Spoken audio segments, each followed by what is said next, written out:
From the Oklahoma Newsroom, this is an OU update. I'm Jenny Carlson here with OU beat writer Ryan Aber. Ryan, Kansas comes to town Saturday night, 6:30 start down in Norman.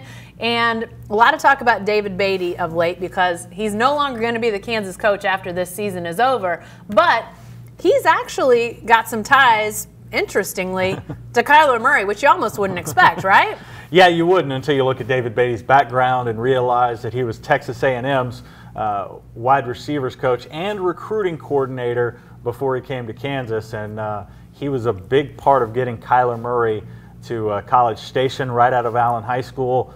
Kyler Murray, yesterday I asked him about him and said that David Beaty was like family to him. David Beaty said the same thing about Kyler Murray a little bit earlier in the day. And yet, because of timing and the way things worked out, Beaty never really coached Kyler Murray, right? No, by the time Kyler Murray even signed with Texas A&M, Beaty was already the head coach at Kansas.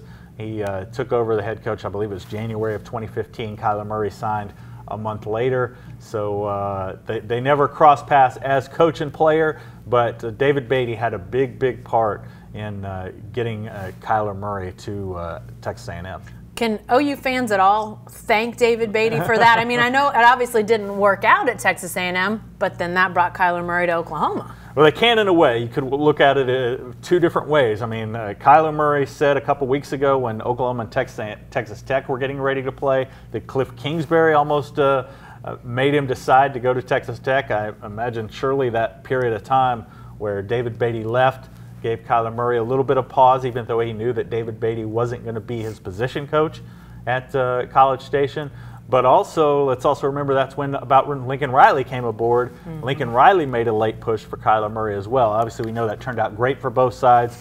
Kyler Murray was able to go to Texas A&M, play a little bit his first year. Oklahoma got 3 years of Baker Mayfield. We know how that turned out, and then are able to transition right into Kyler Murray, who's having one of, if not the best season for an Oklahoma quarterback in the long OU history. And if he ends up at Texas Tech, who knows? Yeah, if he ends up at Texas Tech, it's very unlikely that he winds up at Oklahoma this way. All right. Well, David Beaty and his Jayhawks, at least for a few more weeks, will be again in Norman on Saturday night. It is a 6:30 kick on Fox. Be sure to stay with the best coverage team anywhere at newsok.com and every day in the Oklahoman.